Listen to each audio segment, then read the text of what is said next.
बाद क्या कहते हैं, हो सके तो फलाहारी जा करके, हो सके तो एक समय भोजन करके, हो सके तो दोनों समय भोजन कीजिए, नियत आहार कीजिए, आलस न हो, बीमारी न हो, इस हिसाब से भोजन करके आप कथा श्रवण कर सकते हैं। अब आगे कथा श्रवण करते करते उसमें ऐसा रस प्रकट हुआ जो ज्ञान वैराग्य पुष्ट होकर के भक्ति और दोनों पुत्र को लेकर के उस सभा में विराजमान हो जाती है और वहां नाचने लग जाती है।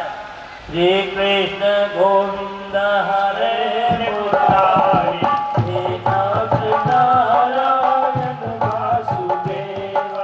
श्री कृष्ण गोविंद हरे मुरारी, हे नाथ नारायण वासुदेव।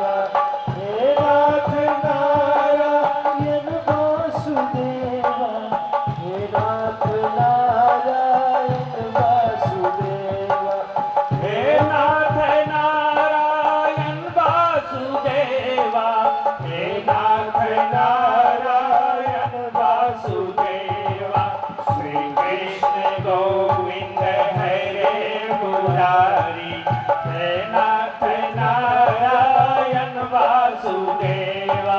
श्री कृष्ण गोविंद हरे मुरारी, हे नाथ नारायण वासुदेव। श्री कृष्ण गोविंद हरे मुरारी, हे नाथ नारायण वासुदेव। भक्ति की चिंता समाप्त हो गई। अब फिर से सौदागर ऋषि पूछते हैं सूत जी महाराज से कि सुखदेव महाराज ने राजा परीक्षित को कब कथा, सुखे ने उत्तम कदा राज्य, गोकाने ने कदापना।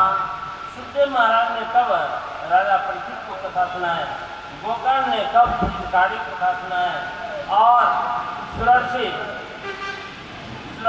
कदा ब्राह्मण सनत कुमार ऋषि ने सुरर्षि नारद को कब कथा सुनाए, इसमें हमको संशय है।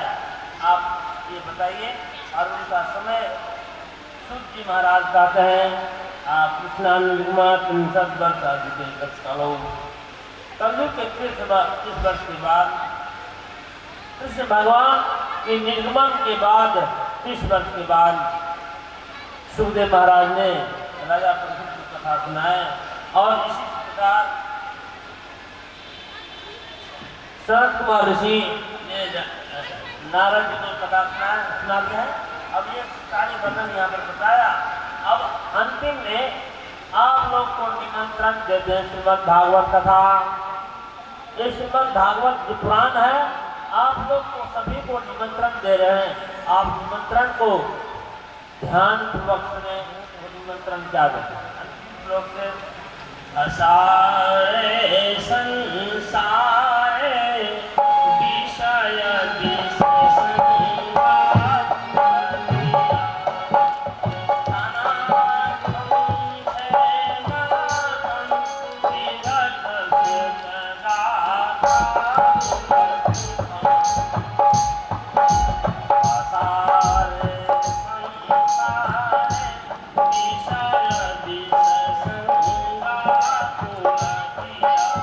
खाना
आप लोग ध्यान से सुनेंगे। इस असार संसार में असारे संसारे विषय विशेषंगा आकुल किया।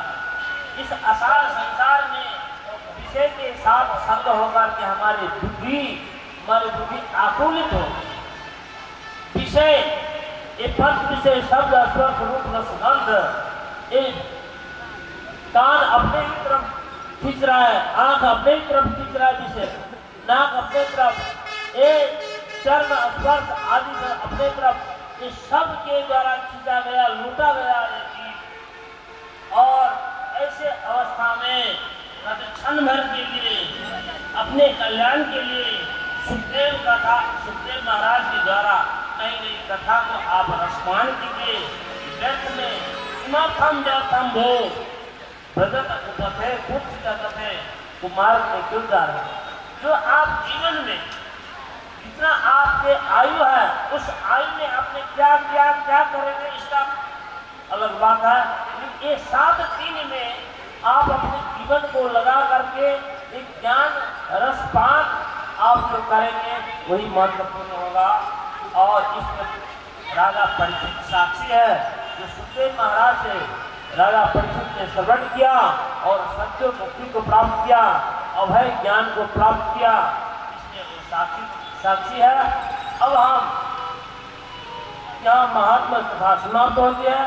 अब हम आज ही थोड़ी देर के लिए एक श्लोक से ही सही श्रीमद् भागवत के प्रथम स्कंध में आज भागवत शुरू कर देना है। इसीलिए प्रथम स्कंध को आज हम अभी शुरू कर देते हैं।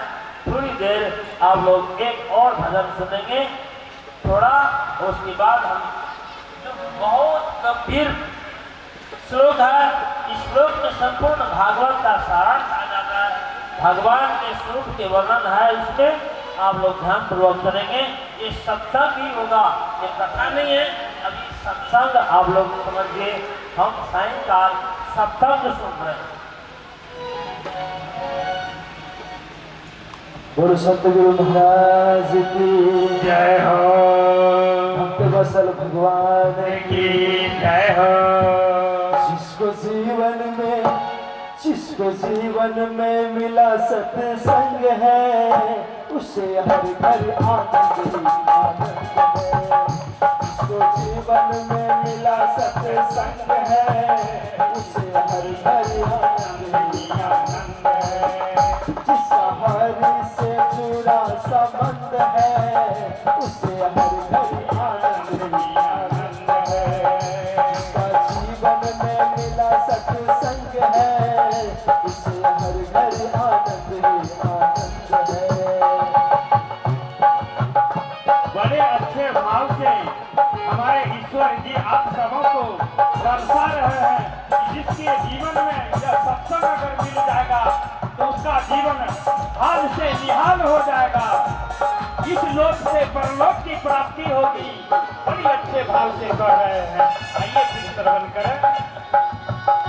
उसका जीवन सच्चाई में ढल गया, उसके पापों का पर्वत भी ढल गया।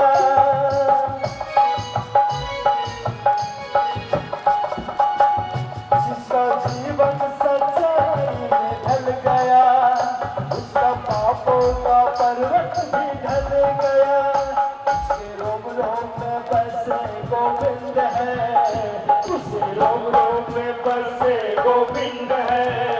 उसे हर हर आनंद ही आनंद है, उसे हर हर आनंद ही आनंद है।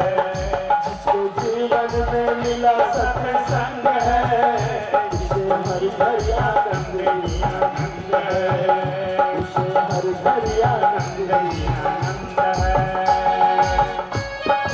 ऐसे भागवत रूपी इस धरातल में जिसको मिल जाता है उसका पाप सारा नष्ट हो जाता है। इसलिए कथा श्रवण सुनने के लिए जरूर पधारे, जरूर आवे, जरूर आवे।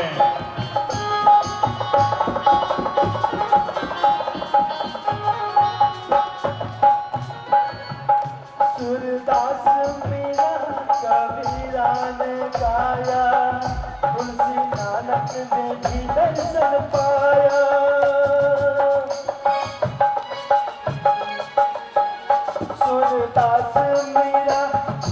मीरा ने गाया, तुलसी नानक ने भी दर्शन पाया। जिसके हृदय में